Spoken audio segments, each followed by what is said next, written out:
Pai amado, muito obrigado por esse dia, obrigado também pela ceia, em que podemos lembrar, ó Pai, do sacrifício que o Senhor fez por cada um de nós.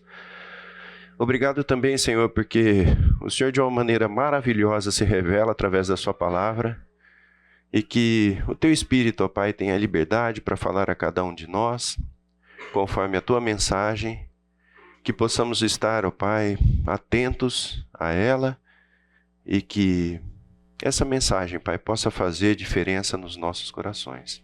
É o que nós pedimos, Senhor, em nome de Jesus. Amém.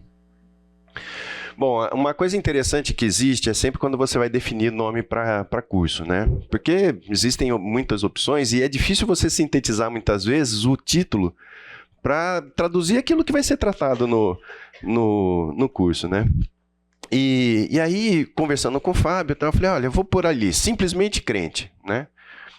E numa das reportagens que eu vi no G1, uma pessoa falando muito mal do crente, né? Porque o crente, a gente até não usa muito, né? Eu sou crente, não usa mais, né? Não sei vocês, mas eu pelo menos não uso. E aí ele falou assim, e ele falando muito mal, não, porque o crente é isso, o crente é aquilo, né? Eu falei assim, já sei, vou usar uma parte do curso, eu vou usar essa ilustração, né? E comecei a procurar a reportagem que eu tinha visto, e aí acabei cruzando com um livro que chama Simplesmente Crente. Aí, na noite, estava conversando com a Débora e com a Thaís, falei assim, vocês não acreditam, olha, definiu o nome do curso, e não é que tem um livro que chama Simplesmente Crente? Aí a Thaís falou assim, não só tem o livro, como nós temos o livro. Eu falei, não é possível. Eu falei, foi lá na sala e buscou o livro. Então, não foi tão original assim. Mas o livro está lá e ele não se baseia nesse livro. Tanto é que acabei ficando sabendo da existência dele nessa semana que passou. Bom, essa daqui, minha família, né? Está cada dia maior. Esse daqui é o João, é o noivo da Thaís, a Ana, esposa do Tiago. Tiago é esse bigodudo aí, né? O Tomás, Thaís e a Débora, né? Uma curiosidade é que tanto o João como a Ana são de Brasília. Pegando um ranço dessa cidade que vocês não fazem ideia.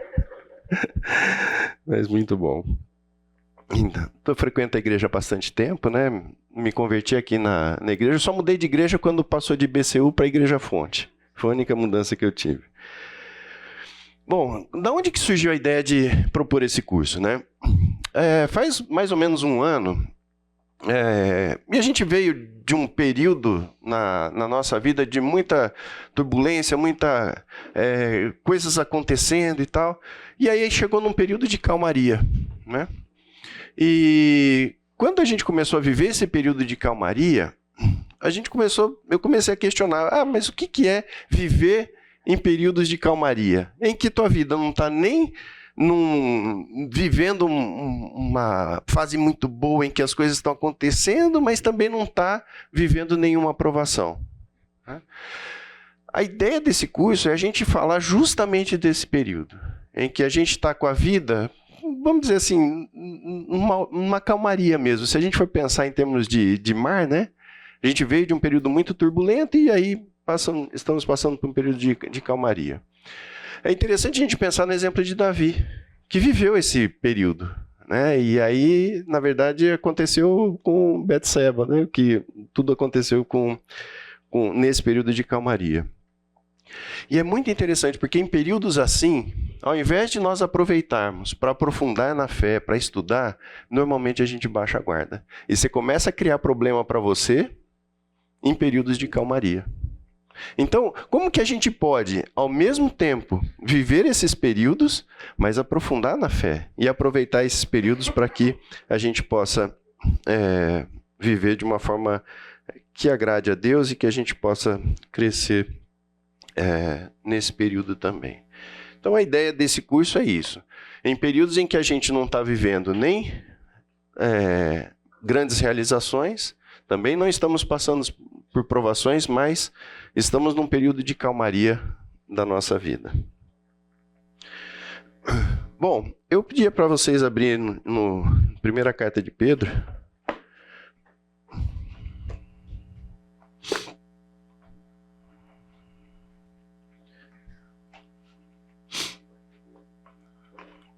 Vamos ler a saudação, né?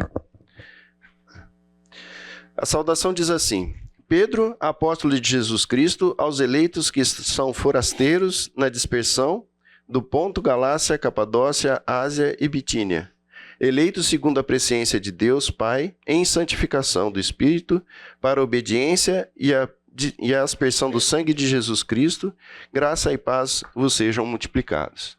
Então, nessa saudação, a gente já começa a perceber alguns elementos que são bastante interessantes para nós em termos de vida. Primeiro, Pedro. Pedro é um dos apóstolos bastante conhecido. Ele sempre foi uma figura de grandes iniciativas, né? Sempre esteve à frente de muita coisa e foi protagonista de várias passagens que a gente vê na Bíblia, né? E ele fala que ele é apóstolo de Jesus Cristo. O primeiro ponto que eu acho que é importante a gente pensar é que ele é um apóstolo, né? E o que significa ser um apóstolo? Um apóstolo é alguém que teve o contato com Jesus Cristo, né? E que teve conhecimento íntimo, experiências preciosas e treinamento intenso. Então isso traz para nós uma autoridade em relação ao que ele fala bastante significativa. Porque ele viveu muitas coisas com Jesus Cristo, né? Então, na medida em que ele é nomeado apóstolo por Cristo, ele se torna alguém relevante do ponto de vista de conteúdo para passar para nós.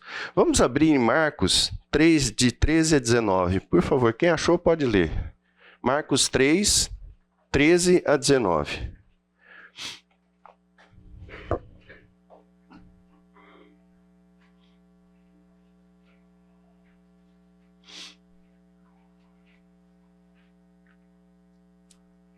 Se alguém achou, por favor, pode ler.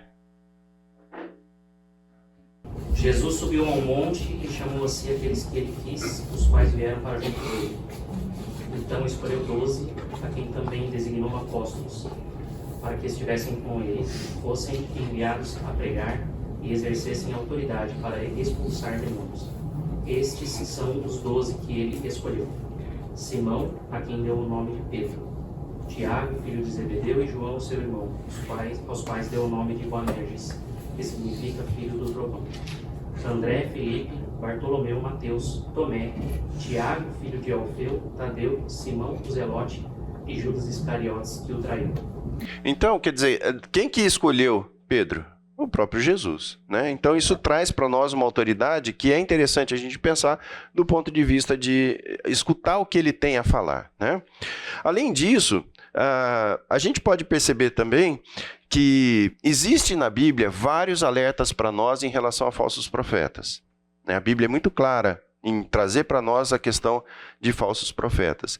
E nós vamos perceber que, ao longo da vida, quando a gente vive a vida do cotidiano, muitas vezes a gente acaba dando ouvido para pessoas que não merecem ser ouvidas, ou que entram em conceitos que para nós faz muito sentido do ponto de vista humano, mas que estão indo contra a palavra de Deus. Então, saber com quem você está lidando, saber quem está falando para você a respeito de um princípio, é fundamental para que você possa manter a sua vida alinhada com aquilo que a palavra diz. A Bíblia tem que ser o nosso fiel da balança, né? Existem tantos assuntos sendo ditos de maneira tão diferente daquilo que a Bíblia prega, que a gente precisa ter cuidado, né? Em especial, talvez porque seja um assunto que a gente gosta muito lá em casa de tratar, que é a educação de filhos. Quanta confusão, né?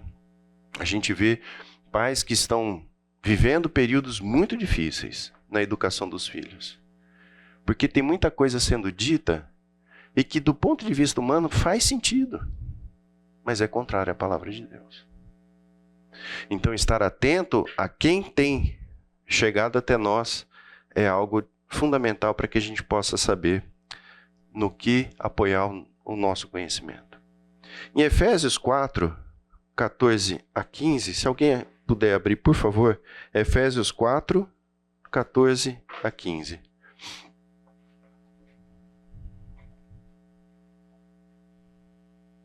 Se alguém achou, por favor, pode ler.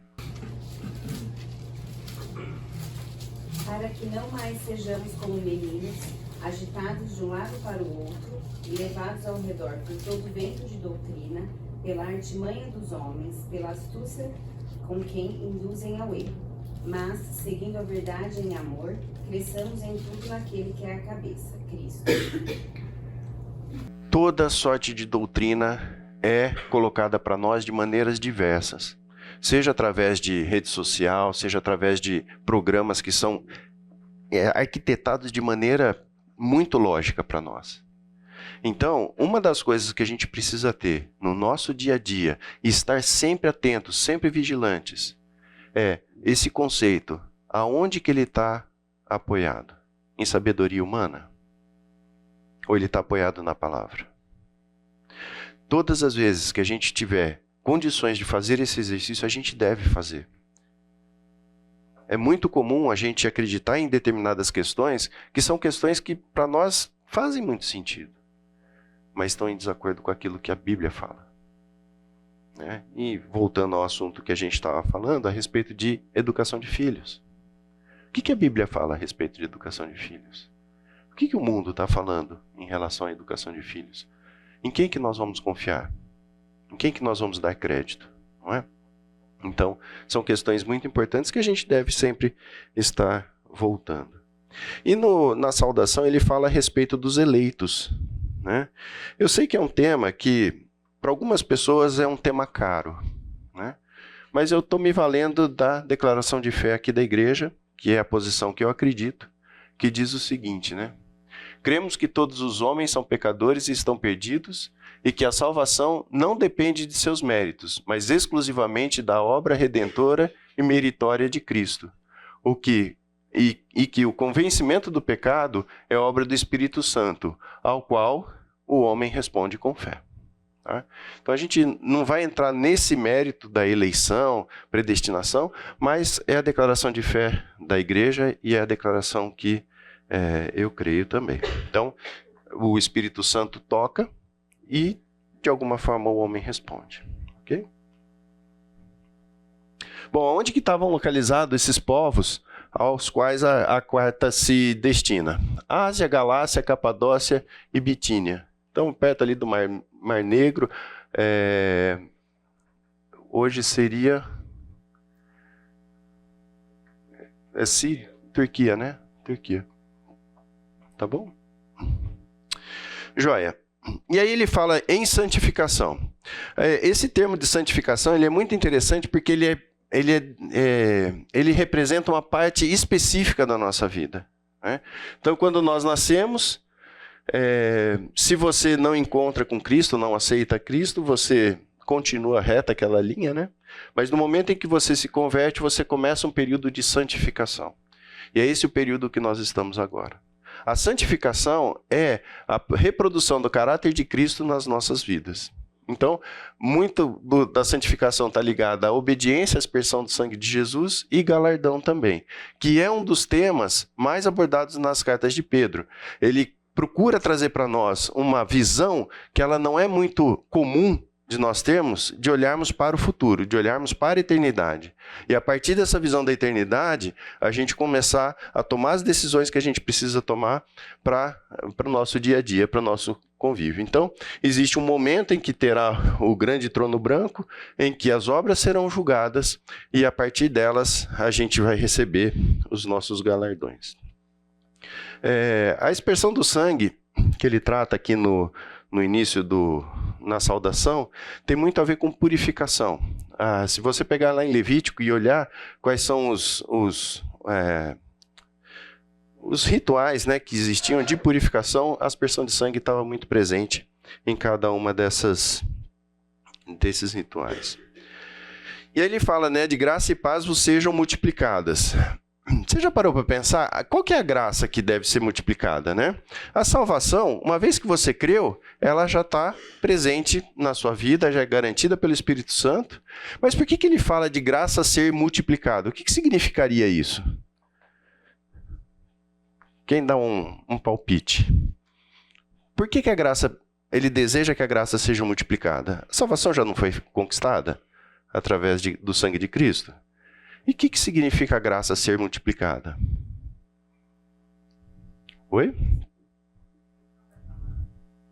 É a graça que é continuamente nos trazida através da revelação do Espírito Santo, através de tantas bênçãos que Deus pode conceder para nós em relação àquilo que nós temos que aprender para que tenhamos o caráter de Cristo, né? Então é por isso que eles sejam multiplicados. E a paz da mesma forma, né? A paz, ela tem a ver também com o relacionamento com Cristo e também em relação conosco mesmo, né? De que a gente pode ter a paz quando a gente fala a respeito de nós mesmos. Então ele vai falar a partir de agora do resgate, né? Ele fala, em primeiro lugar, da herança. Se a gente continuar a leitura aqui do texto, ele vai dizer assim, ó: Bendito Deus e Pai do nosso Senhor Jesus Cristo, que, segundo a sua muita misericórdia, nos regenerou para uma viva esperança, mediante a ressurreição de Jesus Cristo dentre os mortos, para uma herança incorruptível, sem mácula, imarcessível, reservada nos céus para vós outros que sois guardados pelos poder de Deus. Então, olha que interessante, né? Aonde que está a nossa herança? Está lá nos céus. Qual que é a maior dificuldade que a gente tem? De olhar para essa herança e desejar essa herança de maneira tão ardente que faz com que a gente mude as nossas atitudes nos dias de hoje. Você já orou para Deus pedindo galardão? Mas saúde, né? E para que alguma coisa dê certo? Percebe como o nosso foco muitas vezes está muito no momento presente? Não é interessante isso? Porque nós deveríamos, em teoria, se de fato o que tem valor é aquilo que vale para a eternidade, nós deveríamos pedir para Deus o quê? Senhor, me dá a oportunidade para que eu possa conquistar mais galardão. Mas normalmente não é isso que a gente ora. A gente ora para o momento presente. Então, quando ele fala a respeito da herança, que a herança está guardada nos céus, ele fala que a gente deve trocar a lente pela qual a gente enxerga a nossa vida. E muitas vezes, quando a gente fala de galardão, está associada a questões que são desconfortáveis para nós. É quando você está, talvez com seus planos todos desenhados e alguém precisa de alguma ajuda e você tem que abrir mão do seu plano original para poder socorrer alguém. É quando você tem que prestar um serviço na igreja. Quem conduz ministério sabe da dificuldade que nós temos hoje, aqui na igreja, de conseguir voluntários para trabalhar. Nós vivemos uma situação aqui na igreja que é muito, não sei se é atípica, mas ela é interessante. Se você precisar de dinheiro, você consegue muito rápido.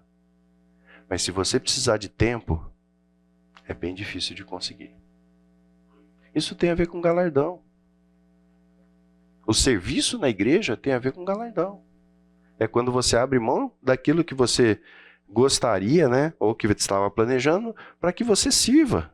Agora, se você foi salvo pelo sangue precioso de Cristo para as boas obras, você está deixando simplesmente de usufruir daquilo que Deus tem preparado para a sua vida. E muitas vezes você faz isso em períodos de calmaria. Porque às vezes, quando você está passando por situações mais difíceis, você fica mais atento a esse tipo de coisa, a esse tipo de chamado. Mas quando a vida está tranquila, em geral, a gente não valoriza tanto questões relacionadas ao serviço como a gente valoriza quando a gente está passando por dificuldade.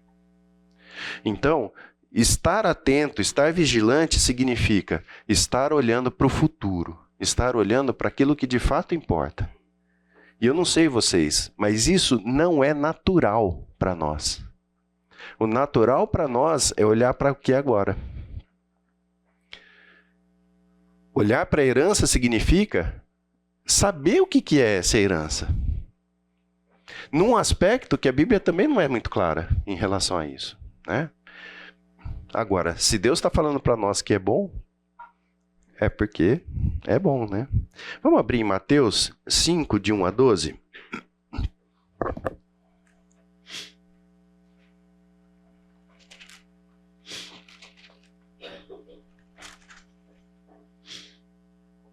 Vendo Jesus as multidões, subiu ao monte, e como se assentasse, aproximaram-se os seus discípulos e ele passou a ensiná-los, dizendo: Bem-aventurados os humildes de espírito, porque deles é o reino de Deus.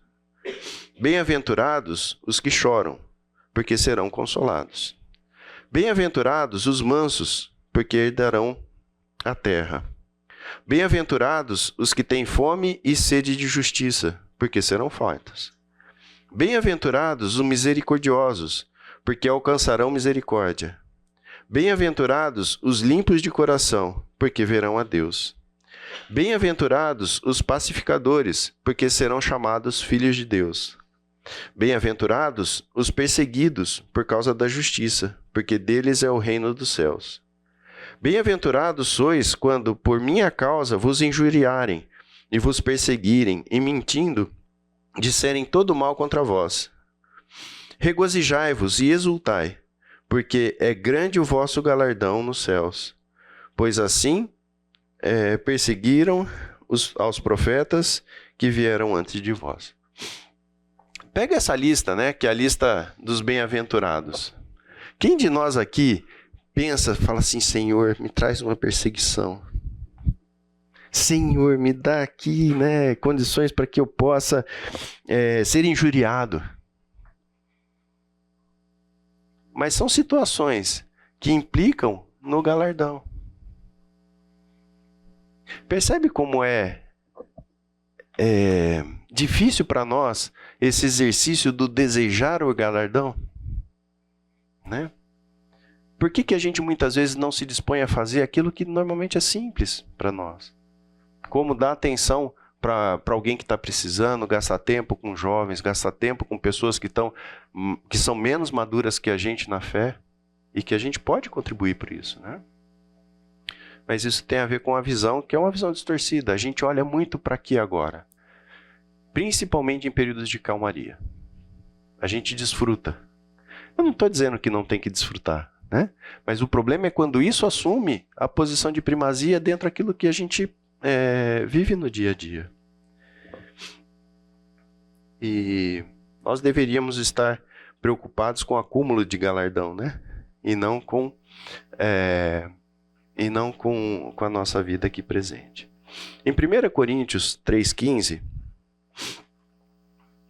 vou abrir lá.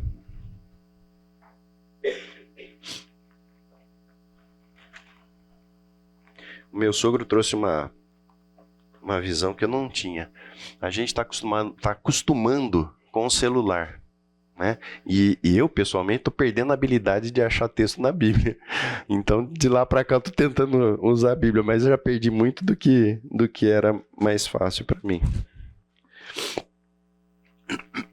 Então, 1 Coríntios 3,15 diz assim, ó: se a obra de alguém se queimar, sofrerá ele dano, mas esse mesmo será salvo, todavia, como que através do fogo. Por que eu trouxe esse texto para nós? Eu não sei se vocês já ouviram essa ilustração, provavelmente já, que tem gente que vai entrar no céu meio chamuscado, né? Porque a obra dele vai ser provada pelo fogo e vai chegar no céu e essa obra não será aprovada, né? E por que isso tem importância para nós? Se nós fazemos aquilo que Deus pede, as boas obras que Ele tem separado para nós, de alguma maneira isso vai resultar em benefício para nós na eternidade, né? Como que será esse benefício? O que exatamente é o galardão? A gente não sabe, a Bíblia não é clara em relação a isso. Mas é algo bom. E em contraste a isso, nós temos aqui Efésios 2:10,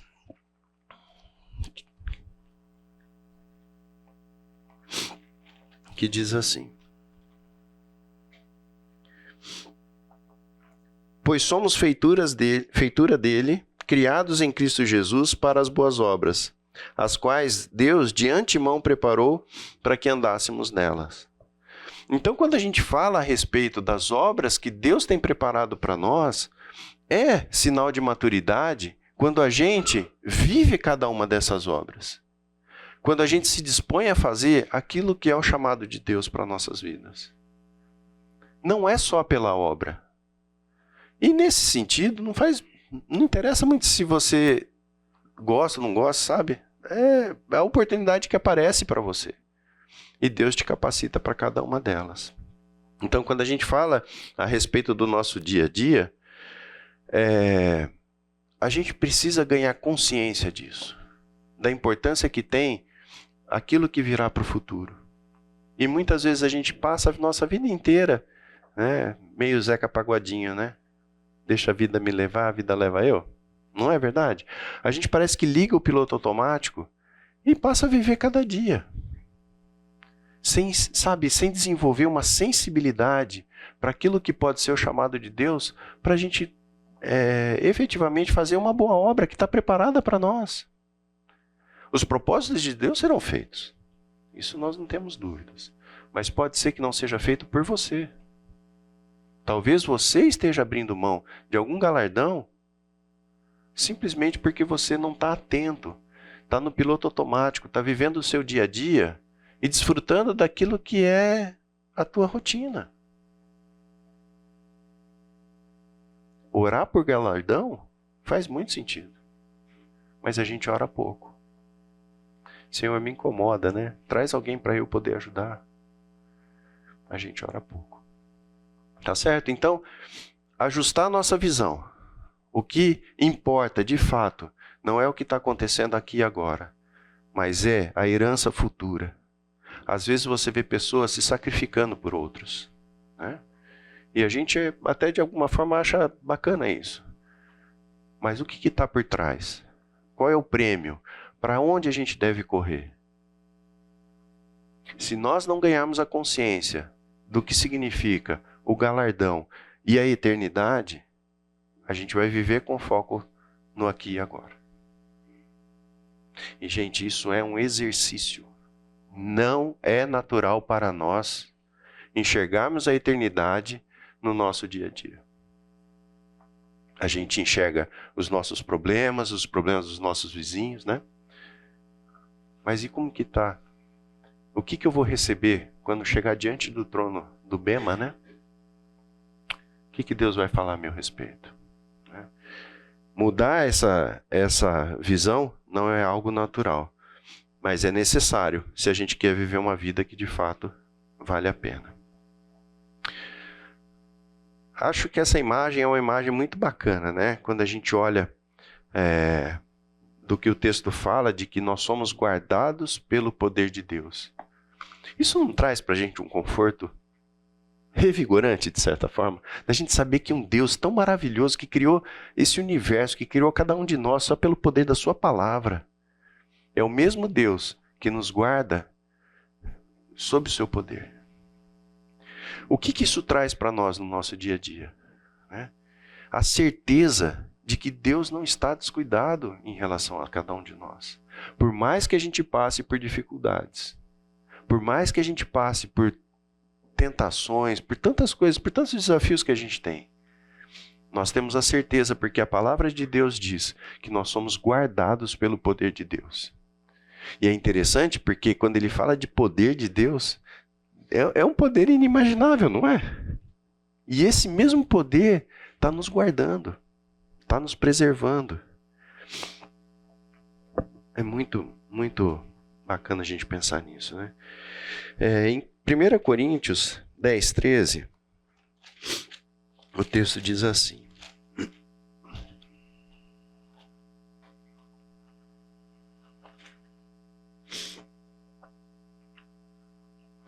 não vos sobreveio tentação que não fosse humana, mas Deus é fiel e não permitirá que sejais tentados além das vossas forças. Pelo contrário, juntamente com as tentações, vos proverá livramento, de sorte que possais suportar. Não é maravilhoso a gente pensar que esse Deus tão poderoso, que nos guarda com seu poder, no momento em que nós somos tentados, também providencia uma forma de nós resistirmos às tentações? E por que a gente cai, né? Se tem o livramento junto com a tentação, por que a gente cai? Porque a gente opta por aquilo que é mais confortável para nós. Então, muitas vezes, o exercício da maturidade cristã, o exercício do caminhar para o caráter de Cristo, envolve sacrifício, envolve abrir mão de quem nós somos, do nosso coração. E essa luta ela é retratada na Bíblia de diversas formas, e aqui também no texto nós vamos ver isso, mas a nossa natureza ela é muito forte. A inclinação para o pecado está dentro de nós. E é interessante porque a gente não tem muita consciência disso. E a gente acha que a gente pode levar a vida tranquila, porque nós não somos tão ruins assim, vai. Nós somos crentes, né? Não é a nossa realidade. Cada um de nós sabe, né? Aonde que o calo aperta. Né? Olha que promessa maravilhosa também. O texto ele diz assim, lá em 1 Pedro. Ele diz assim.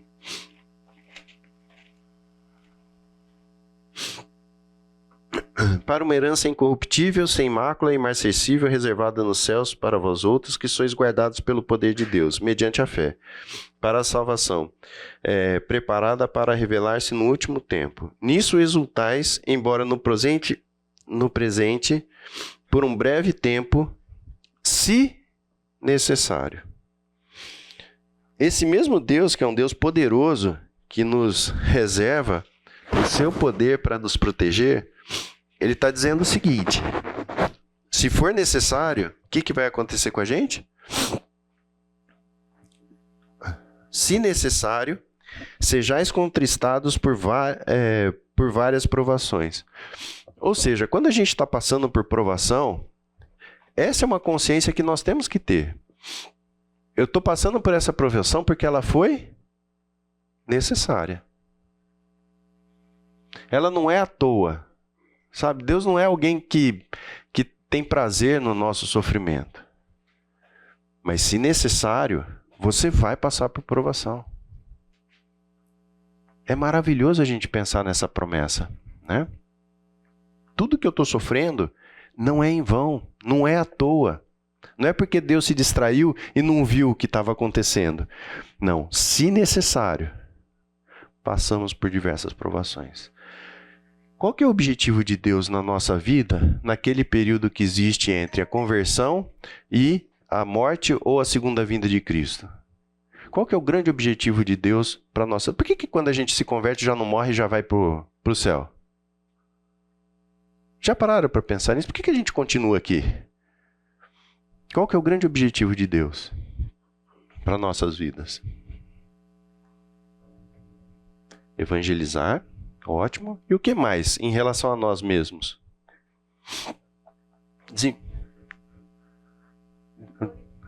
Glorificar a Deus, excelente. Aperfeiçoamento. E esse aperfeiçoamento é forjar o caráter de Cristo em cada um de nós.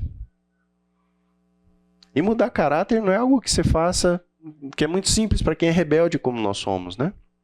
Então, muitas vezes, Deus vai lançar mão da provação para que a gente possa formar o caráter de Cristo em cada um de nós. Agora, a beleza da promessa está no si.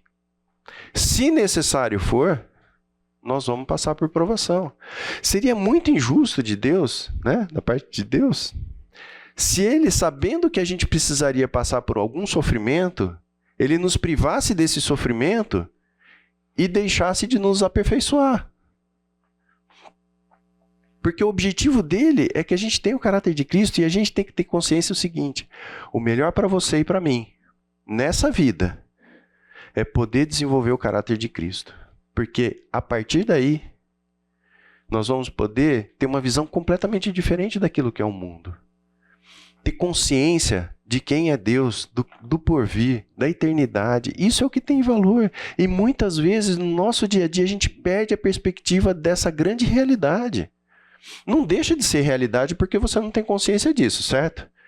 Mas muitas vezes a gente deixa de desfrutar de momentos assim, muito, muito preciosos por estar com uma visão errada daquilo que está acontecendo.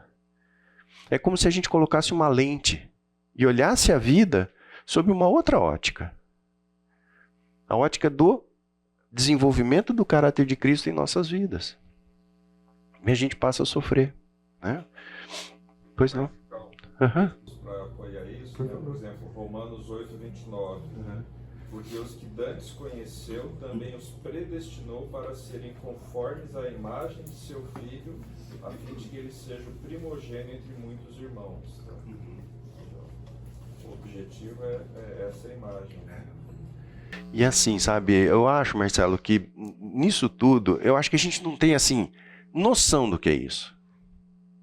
Porque se a gente tivesse noção do que significa a gente desenvolver o caráter de Cristo, a gente seria muito grato pelas provações, né? Tende por grande alegria o passar por diversas provações. Quem que tem alegria na provação? Quem tem a consciência do que significa ter o caráter de Cristo. E isso muitas vezes pra gente é bem rarefeito, sabe? É uma coisa assim... Ah, tá bom, né? Li lá na Bíblia e tal, mas não, sabe, a gente não se apropria disso muitas vezes. E a gente não valoriza. Porque a gente não valoriza, o que acontece? A gente reclama. Gente, a reclamação é um negócio tão... E eu sou um reclamador nato, né? Minha esposa está aqui. Mas a reclamação não faz o menor sentido. Olha as promessas que a gente tem na carta de Pedro. O poder de Deus nos guarda. Ele está forjando o caráter de Cristo em nós. Ele não deixa que a gente passe por provação que a gente não pode suportar. E a gente reclama. Reclama do quê? Muitas vezes é porque a gente tem uma visão distorcida do que significa a nossa vida aqui na Terra, né? E, gente, isso é natural, tá bom? Né? A partir de mim. É natural. A gente reclama. Mas eu penso o seguinte, que quanto mais a gente ganhar a noção dessa verdade, melhor será a nossa vida aqui. Do ponto de vista da eternidade. Do ponto de vista daquilo que Deus tem para nós. Do ponto de vista das boas obras que já estão preparadas para nós, para que a gente ande nela. Esse é o caminho que Deus escolheu para nós, né? Podia ser uma coisa assim, né? Se converteu, passa a ter uma vida perfeita, já forma o caráter de Cristo, mas não é assim que Deus quis. Ele quer que continuamente a gente busque o desenvolvimento do caráter de Cristo, e isso daí é muito interessante pelo seguinte, é graça, não é? Tanto é que ele fala que multipliquei, graça e paz vos sejam multiplicadas, não é graça? Então, se é graça, qual é o papel do esforço? Vocês já pararam para pensar nisso? Muitas vezes a gente começa, né? Não, se é graça, se Deus que dá, então Ele que me dê, não é verdade? Só que o conceito de graça tem a ver com mérito, não com esforço. A graça, ela posiciona o mérito em Deus. Porque é Ele que te dá força, inclusive, para que você se desenvolva. A graça é dele, o mérito é de Deus. Mas isso não significa que é sem esforço. Por que a gente tem tanto verbo no imperativo na Bíblia? Se fosse graça, você poderia ficar tranquilo, não é? Que alguma hora vai chegar. Não, a Bíblia nos ensina que a gente deve se dedicar no estudo da palavra. Então é graça? É graça. O mérito é 100% de Deus. Mas isso não significa que não haja esforço da nossa parte, né? E é interessante porque esse se necessário está ligado com uma coisa que é a fé aprovada. Eu acho, né, que não existe exemplo mais relevante na Bíblia do que o exemplo de Jó. Né? O que Deus fala a respeito de Jó? Vamos abrir lá em Jó 1:8. É um texto bastante conhecido, mas acho que vale a pena a gente abrir.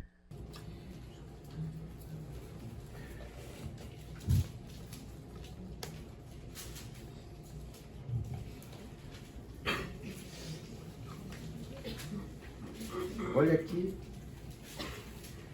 O que Deus fala a respeito de Jó? Veja, gente, não é que alguém falou de Jó, é Deus falando a respeito dele, né?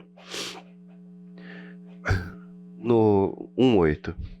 Perguntou ainda o Senhor a Satanás: observaste meu servo Jó? Porque ninguém há na terra semelhante a ele, homem íntegro e reto, temente a Deus e que se desvia do mal. Você já pensou ter uma carta de recomendação de Deus falando isso a respeito de você? Né? Então, assim, não esqueçam que Jó não participou dessa assembleia. Jó não tinha o livro de Jó para estudar. Ele não sabia o que estava acontecendo. Deus estava falando dele e ele nem tinha consciência disso. E aí a gente continua depois do intervalo. Vamos lá? Então a gente estava vendo aqui no texto, né? Se você continuar lá em 1 Pedro, você vai ver que ele fala a respeito da fé aprovada. E um dos exemplos que nós temos na Bíblia, que é um exemplo, acho que um dos grandes exemplos, dentre vários, mas eu acho que talvez o que retrata isso de uma forma muito intensa, é a história de Jó. Né? A gente percebe que ele tem... Marli, melhorou? Ó, tá vendo? É só aumentar o volume. Nana nenê, que a Cuca vem pegar.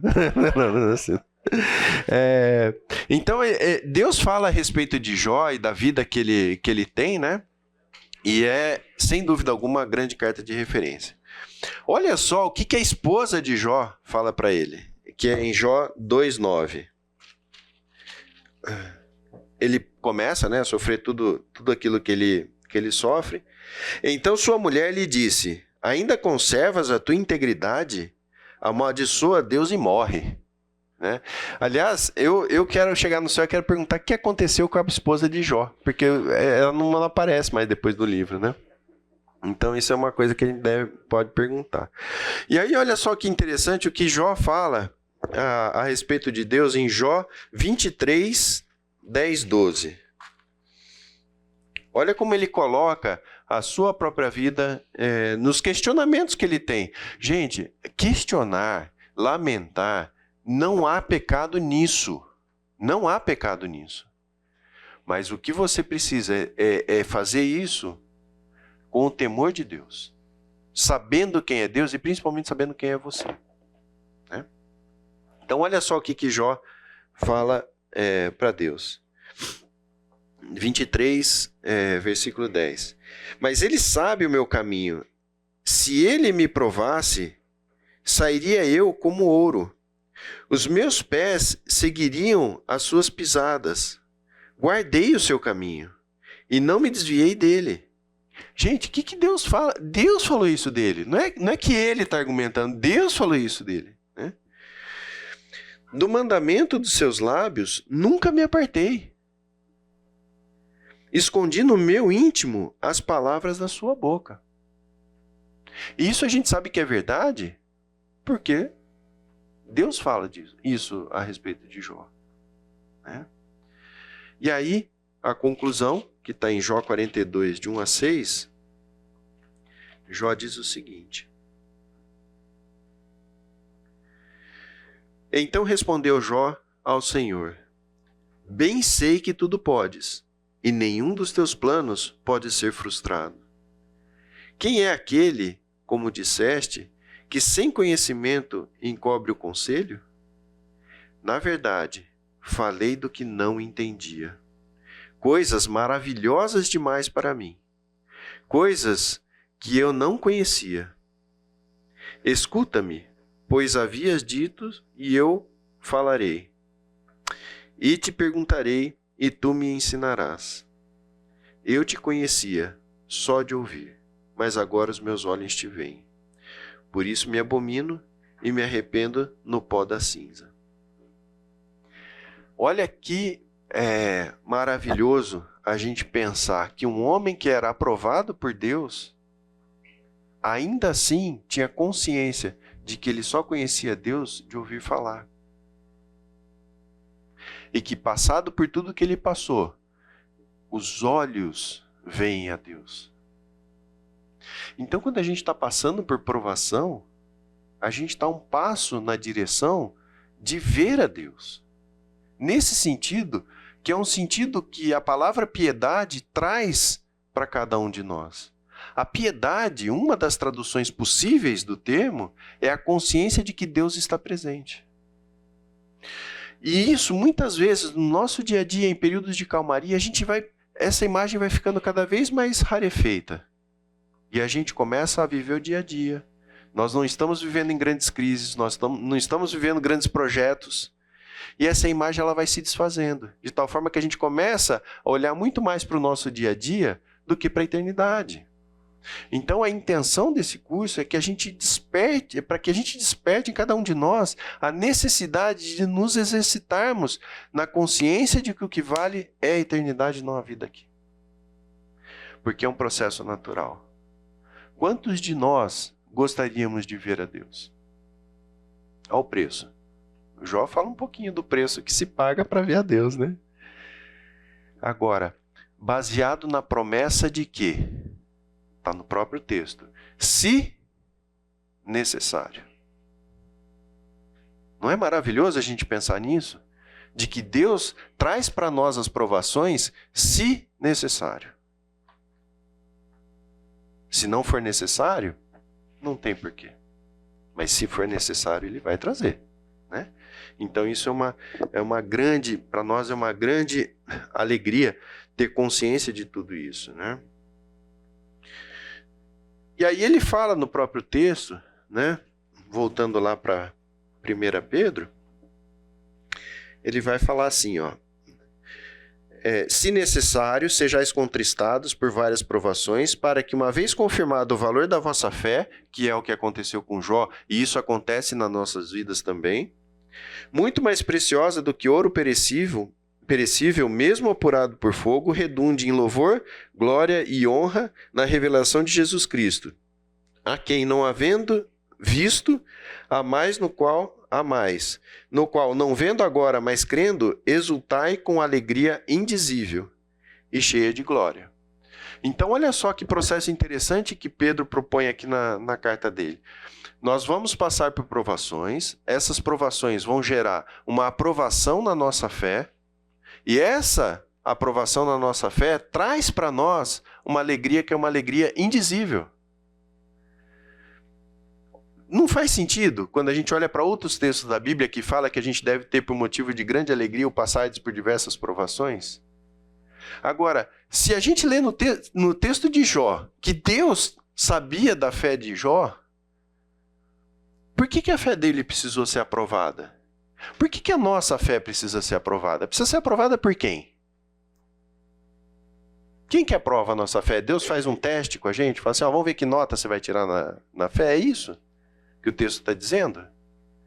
Quem que precisa conhecer a fé? Nós mesmos. Deus sabe da nossa fé. Tanto sabe que Ele não permite que nós sejamos tentados além das nossas forças. Então Ele sabe da nossa fé. Mas quem muitas vezes não sabe? Nós mesmos. E quando a gente passa por um processo onde Deus permite, através de diversas questões, inclusive com relação à maturidade, que a gente responda positivamente às provações que Ele propõe para nós, isso redunda em alegria. É a paz que excede todo entendimento. É o prazer que a gente sente em realizar as boas obras que Deus separou para que nós andássemos nela. E estar aprovado em fé significa caminhar para a maturidade, caminhar para desenvolvimento do caráter de Cristo nas nossas vidas. Não tem estado de alegria maior do que esse. É graça? É graça.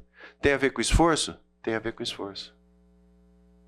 A nossa resposta em relação àquilo que é proposto nas boas obras gera em nós a capacidade de desenvolver a nossa fé. A Bíblia é muito clara nisso, de que nós temos que desenvolver a nossa fé. Se não fosse assim, a Bíblia traria para nós o seguinte texto: fiquem tranquilos, a fé será desenvolvida em vocês sem que haja necessidade de vocês interferirem. Talvez até ele falaria assim, não mexe não, porque você vai atrapalhar o processo. Não é? Que nós temos a capacidade de atrapalhar o processo. Mas não é isso que a Bíblia fala, por alguma razão que a gente não entende. Deus, na sua soberania, escolheu esse processo para o desenvolvimento da nossa fé.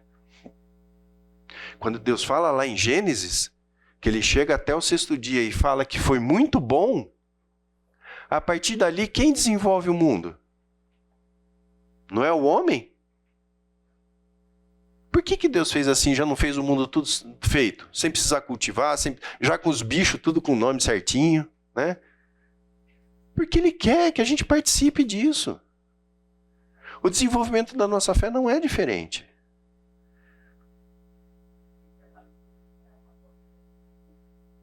Não é fácil, né? Então, não é o que eu acho que é assim, o principal para a gente gravar hoje não é um processo natural. Se você não imprimir esforço, se você não se dedicar à oração, ao estudo da palavra, esse processo não é um processo natural. E você vai ter que lidar com as suas questões no seu dia a dia, inclusive em períodos de calmaria, né? A calmaria talvez seja um período em que Deus fala assim, olha, eu vou te dar um alívio para você estudar mais, para você se dedicar mais. Porque o perrengue vai acontecer, isso é certo. Então, a gente deve olhar para esse período como um período muito especial, que Deus nos dá, para que a gente possa exercitar. Ah, a lista. Obrigado, Merli. Obrigado. Quer ver outra coisa muito interessante? Vamos abrir. Aliás, não vamos abrir, não. Não, vamos abrir, vai. Abacuque 2:4.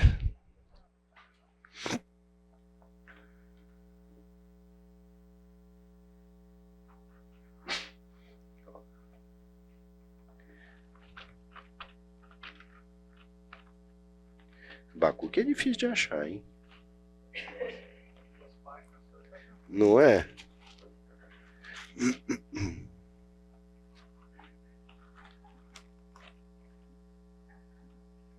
E a musiquinha, não lembro onde que tá na musiquinha o Abacuque. Aí dançou. Vocês cantam também, né? Gênesis, Êxodo, Levítico. Né?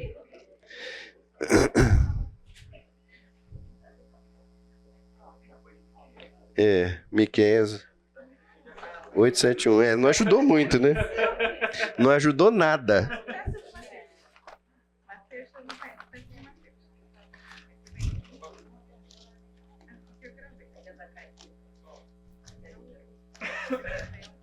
E o pior é que eu achei o número aqui, vocês falaram comigo, eu perdi. Que dureza, né? Que ponto que a gente chega. 8:7:1.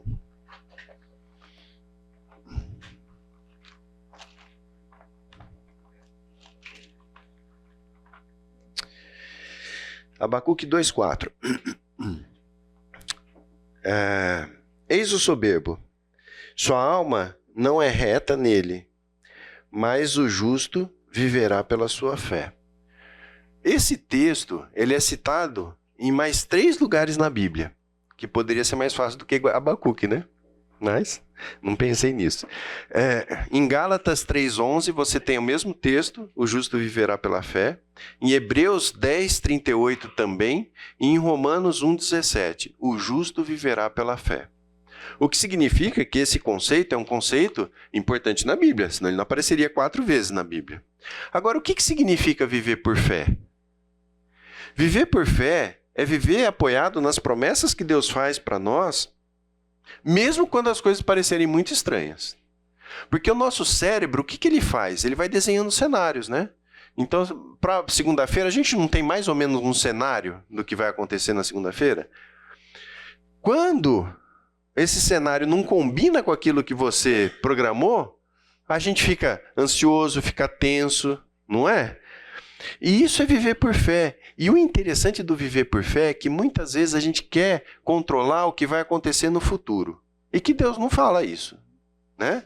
Deus revela os princípios na sua palavra. Mas o futuro não. A gente não sabe o que vai acontecer hoje à tarde. Aliás, não sabe o que vai acontecer daqui a 1 segundo, né? Mas o viver por fé é isso, é saber que eu posso me apoiar nos princípios bíblicos porque o resultado vem das mãos de Deus. E muitas vezes a gente quer saber do resultado, não do processo. Não sei se isso acontece com vocês, mas comigo é muito assim, né? Eu quero saber se vai dar certo. O processo eu não olho tanto, né? E a Bíblia não é assim. Então, essa exultação que resulta de uma resposta de fé às provações que Deus coloca para nós é que redunda em alegria. É a resposta que nós damos em relação a todas as situações que são colocadas na nossa vida e que trazem para nós esse desenvolvimento da fé. Isso é que gera a alegria indizível. É a resposta que a gente dá para essas coisas, né? E Filipenses 4,12 é um texto bastante conhecido também, né?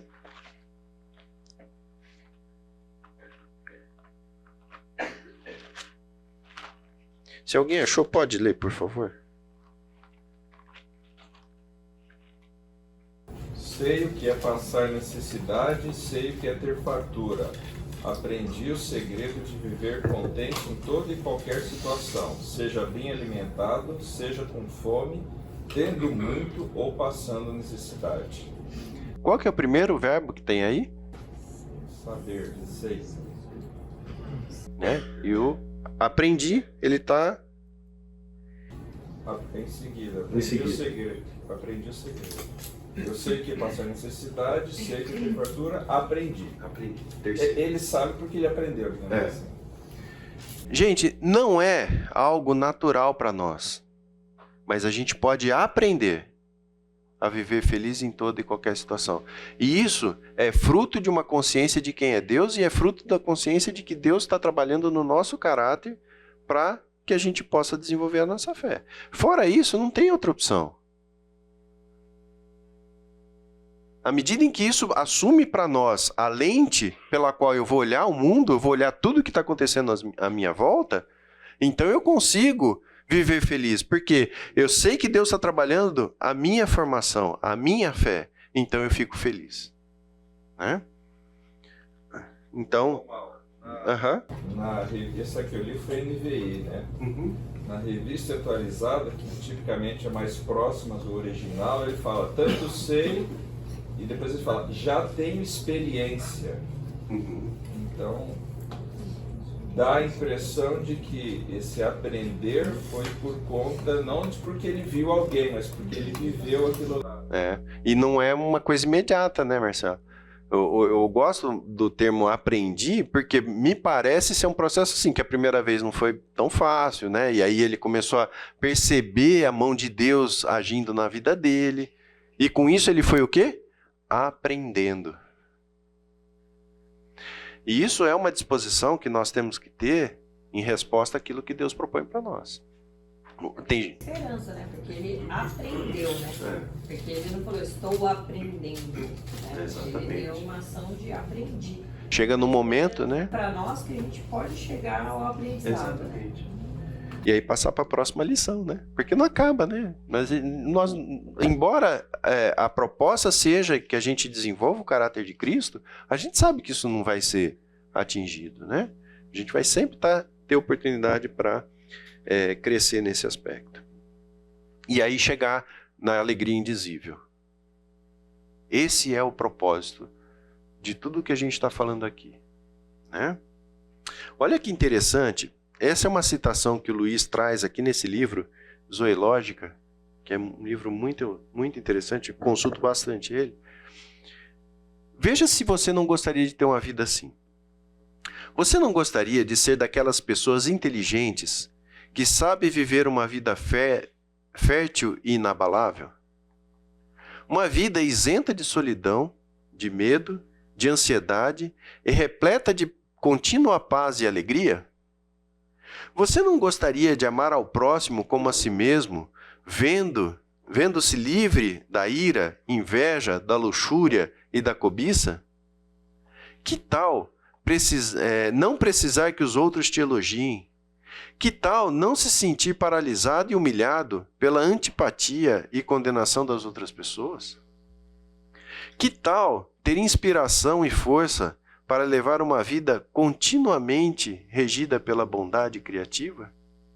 Como que a gente atinge isso? Qual que é o segredo? Oi? No céu. O segredo é o desenvolvimento da fé. É quando a gente consegue descolar dessa visão que a gente tem, que nós somos tão arraigados, que é o aqui e agora, e a gente começa a olhar para a eternidade. É a única possibilidade que tem. Viver a alegria e a tristeza do mesmo jeito, com alegria na palavra. Exato. Que Paulo fala. Aprendi a viver feliz, né? Exatamente. Porque o que acontece, né? Quando a gente coloca a lente da eternidade, a gente passa a enxergar o mundo de uma maneira diferente. Agora, instalar essa lente na nossa mente não é fácil. De novo, né? É um exercício, é o dia a dia em comunhão com a palavra, estudando a palavra, em comunhão com Deus, em oração, ganhando essa consciência de que o que importa para nós não é o aqui e agora, mas é a eternidade. E tem sinais muito claros disso, né? O principal deles é quando você começa a reclamar. Quando você começa a reclamar, você pode ter certeza que você perdeu o foco. Não é? Então, existem sinais que a gente pode trabalhar. Isso daqui é uma visão de alguém que está maduro na fé. Que tem menos dependência de aspectos que estão relacionados a esse mundo aqui. Quando alguém te elogia, né? Isso te traz satisfação. Mas depender disso não é o caminho, né? E aí ele fala aqui da salvação da vossa alma. Que também é interessante a gente pensar de como funciona essa questão da alma, né? Não é muito claro, ou existem muitas vertentes que estudam a alma, né? E muitas delas separam as coisas, sabe? Então é corpo, né? Alma, espírito, e isso como se fosse alguma coisa hermética, né? E não é assim. O Erasmo, ele traz um exemplo que eu gosto muito de usar. Ele fala que é muito assim, café com leite, sabe? Você sabe que tem café, você sabe que tem leite, mas não dá para você separar exatamente o que é alma, o que é espírito, o que é corpo. Mas você sabe que está lá dentro. E uma coisa muito interessante é que existem pessoas que dividem o ser humano em duas partes, em uma parte, três, enfim, né? E eu gostaria de adotar nos nossos estudos aqui aquilo que também está no livro do Luiz, que é uma divisão em três partes. Quando você vai olhar para a palavra vida, ela é traduzida por vida três palavras diferentes na Bíblia. A primeira delas é a bios. A bios o que é? É o nosso corpo, é aquilo que nos mantém respirando, é a vida biológica mesmo, né? Então, é o tipo de vida que mantém o nosso corpo funcionando. Em Lucas 8,14 você tem um exemplo dessa palavra que está traduzida como vida no texto de Lucas. Psique é a vida da alma, que tem a ver com o que transcende o nível biológico e que nos faz seres com pensamentos, emoções, consciência, desejo e outras capacidades psicológicas. Isso está traduzido lá em Lucas 17,33, está como vida. E Zoe é a palavra mais comumente usada em conexão com a vida divina. Então, o ser natural, ele é dotado de bios e psique. A vida Zoe, você tem acesso a ela na medida em que você aceita Cristo como seu Senhor e Salvador. E é interessante porque qual que é a prioridade da vida bios? O que o nosso corpo tem como prioridade prioritária, né? Sei lá como é que chama isso. Prioridade zero, né? Que a gente fala lá. Qual que é a prioridade zero da vida bios? Sobrevivência. Não é?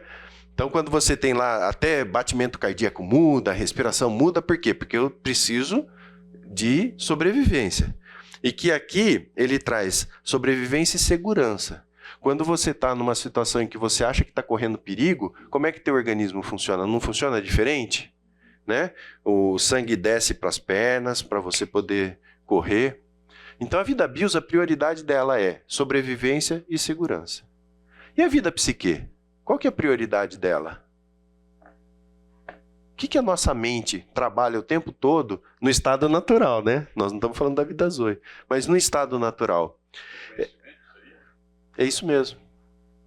A nossa vida psique, ela trabalha em dois pontos: aceitação e sucesso. O tempo todo a nossa mente está trabalhando para ser aceito no grupo em que a gente pertence, ou sucesso. Esse é o caminho natural do ser humano. E se você for olhar, talvez para aquele período da sua vida que você ainda não era convertido, você pode perceber que essas eram as suas prioridades, né? E aí você tem acesso à vida Zoe. E a vida Zoe o que é? É quando você se submete integralmente à palavra de Deus, independente dos riscos e de desconfortos para a vida bios e psique, colocando aquilo que glorifica a Deus e contribui para a implementação do seu reino como prioridade. Vamos pegar no exemplo que o Luiz, inclusive, traz lá no livro dele. Quando você olha para Davi, naquela ocasião em que ele ia lutar com Golias, como é que a vida bios dele lidou com aquilo lá? Porque se é o instinto de sobrevivência e segurança, você concorda que não faz o menor sentido Davi enfrentar Golias? Não faz o menor sentido, né? Também ali, você percebe que Davi, em nenhum momento, chama para si a glória da luta pelo Golias. O que ele fala no texto? Quem é esse incircunciso para desafiar o exército de Deus vivo? Ele não está falando dele, ele está falando de Deus. Então também ali não está funcionando essa lógica, né? Olha, gente, fica tranquilo aqui que eu vou resolver esse problema. Não é essa a postura de Davi. Mas o que está em jogo lá? A vida Zoe. É a consciência de que Deus pode fazer prosperar um plano que, do ponto de vista humano, não fazia o menor sentido. E muitas vezes na nossa vida é exatamente isso que acontece. Deus pede para nós e nos coloca em situações em que nossa fé vai ser provada e que, se a gente se basear no nosso instinto, naquilo que faz sentido para nós como seres humanos, a sua fé é colocada em xeque ali. O justo viverá pela fé. Então é muito melhor, do ponto de vista humano, eu contar essa mentirinha aqui, porque se eu contar a verdade, vai criar um problema danado. E por fé, porque tua fé está sendo testada, está sendo provada, você vai e permanece fiel. E isso redunda em alegria indizível. Faz sentido isso, gente? Esse que é o grande desafio da nossa vida. Abrir mão daquilo que a gente enxerga, e quando a Bíblia fala, 1 Pedro fala a respeito de que você crê em Cristo que você ainda não vê, é porque Deus sabe da nossa limitação de enxergar Cristo no nosso dia a dia. É muito mais simples para nós enxergarmos aquilo que está diante dos nossos olhos. Mas no desenvolvimento da fé, eu coloco como lente para enxergar o mundo o próprio Cristo. E aí essas coisas começam a fazer sentido. Eu olho para o Golias lá e falo assim, não, mas peraí. Nós não falamos que nós somos guardados pelo poder de Deus? Nós não falamos que Deus não deixa que nenhuma tentação seja maior do que aquela que a gente pode suportar? Quem que é esse Golias aí? E isso redunda em alegria por quê? Porque a força não está em nós mesmos, mas está na confiança de que Deus nos protege, de que Deus está no controle de tudo. Então, quando a gente for falar de alma, e aqui nas cartas de Pedro, ele fala algumas vezes a respeito de alma, é disso que a gente está falando. É desse desejo que nós temos de ser reconhecidos, de ter sucesso. É disso que nós vamos falar. Quando ele fala aqui, né, logo no primeiro texto aqui, que ele trabalha com esse conceito, né? Obtendo o fim da vossa fé, a salvação da vossa alma. Essa alma aqui é essa parte da nossa vida que está lidando com aceitação e com sucesso. E nesse aspecto, existem muitos atalhos que são propostos para nós e que o mundo considera como acertado, mas que, na verdade, está indo contra os princípios que o próprio Deus trouxe para cada um de nós através da sua palavra. Olha que interessante também, eu não sei quantos de vocês tiveram a oportunidade de ter contato com esse texto. Gênesis 2:7, se você puder abrir lá. Gênesis está facinho de achar, né?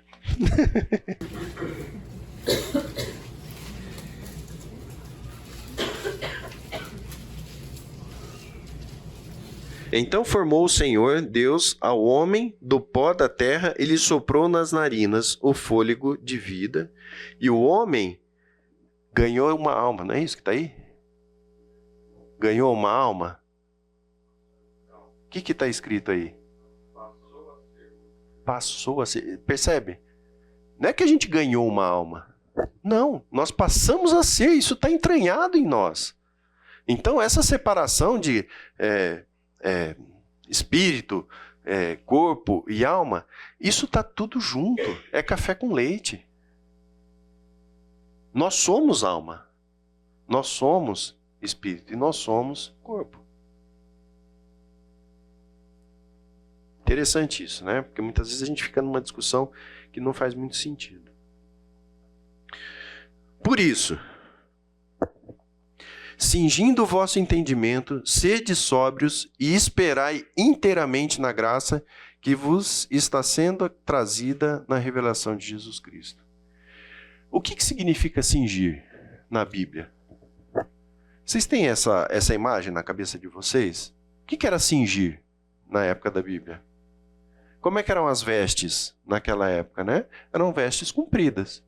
Então, quando você tinha que correr, lutar, o que você fazia? Você pegava as suas vestes, colocava elas no cinto para sair correndo. Então, o que a Bíblia traz para nós em termos do entendimento é que a gente tem que cingir o nosso entendimento. Significa ação, significa esforço, significa dedicação. Cingindo todo o vosso entendimento, sede sóbrios e esperai inteiramente na graça. É uma contraditório, né? Como é que eu vou cingir e esperar ao mesmo tempo? Não é verdade? Mas o sentido é, o teu esforço vai redundar em algo que é gracioso da parte de Deus. Por isso que você pode se esforçar, porque do outro lado existe a garantia de que o resultado será aquele que você espera, que é o desenvolvimento da vossa fé. Então, a gente não precisa ficar preocupado se vai valer a pena estudar a Bíblia, se vai valer a pena orar. Isso é garantido por Deus, mas exige esforço.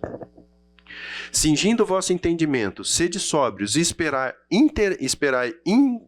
inteiramente na graça que vos está sendo trazida na revelação de Jesus Cristo. De novo, na medida em que a gente permanece firme, quem vai sendo revelado para nós?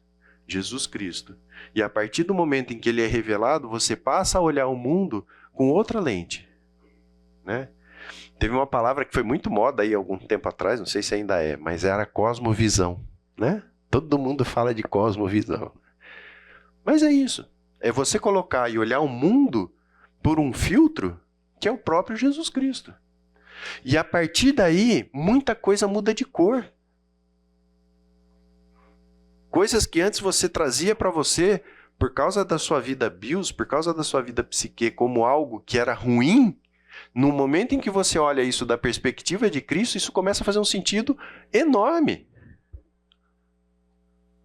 E esse é o nosso exercício, né? Para que a gente possa enxergar o mundo de uma maneira diferente. E porque eu tenho essa visão de que Cristo está trabalhando na minha vida, eu preciso tomar cuidado para que eu não me amolde aos padrões do mundo. Eu estou enxergando claramente, né? Através de Cristo. Então eu tenho condições de não me amoldar ao que o mundo traz para nós como sabedoria. E aí ele fala, sede santos, porque eu sou santo. Só para localizar vocês, no texto lá de Pedro, vamos ler até esse ponto. Então a gente estava falando lá, né?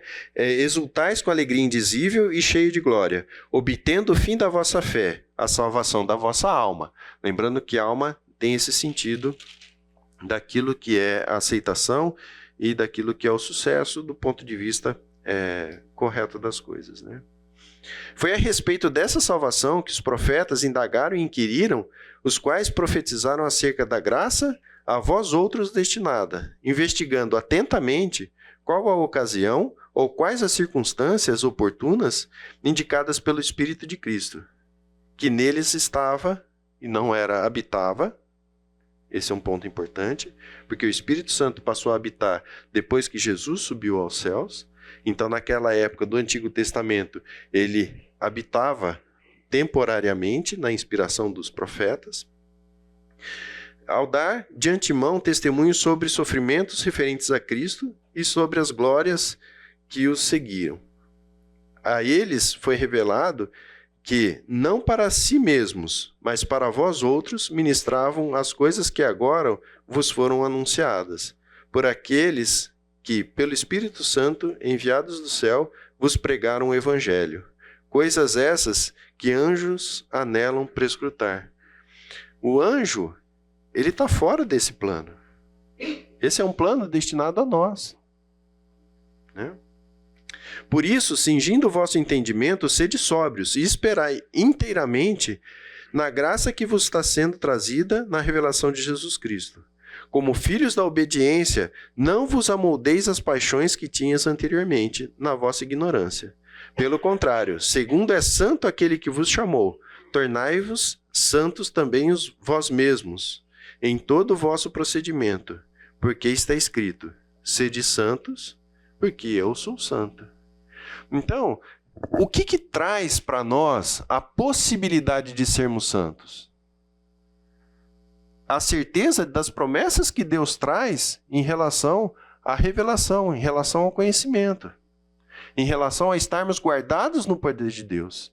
Então, toda essa parte conceitual que Pedro traz no início da sua carta é para que a gente saiba que nós não devemos nos amoldar àquilo que o mundo fala. E isso é possível em função daquilo que ele disponibiliza para nós através da sua graça.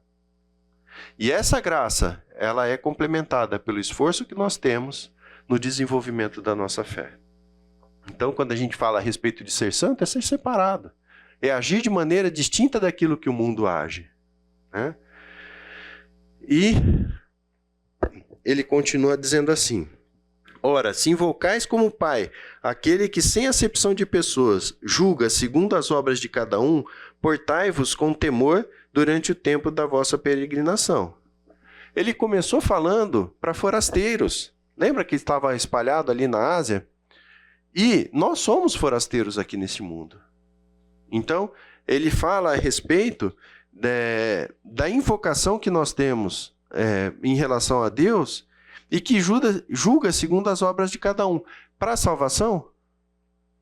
É para a salvação da nossa vida? Não. Mas ele vai julgar as obras. Por isso que ele começa falando da nossa herança que está guardada lá no céu.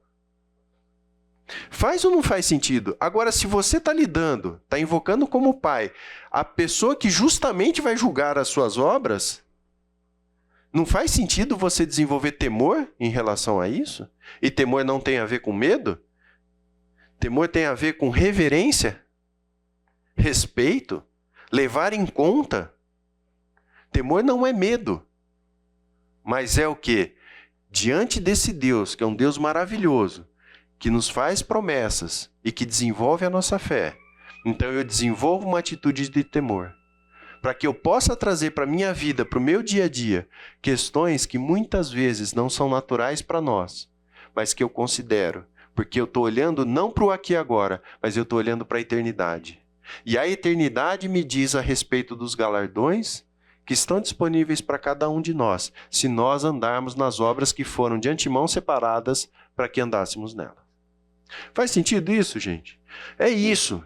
Quer dizer, o nosso dia a dia tem muito mais a ver com a eternidade do que com o aqui e agora. Só que isso não é claro para nós. Muitas vezes a gente perde a perspectiva e começa a olhar muito mais para o aqui e agora do que para a eternidade. Então, que a gente possa, ao longo dessas 8 aulas, ganhar essa perspectiva, para que a gente possa viver uma vida que redunde em alegria indizível, através da fidelidade e comunhão com Deus.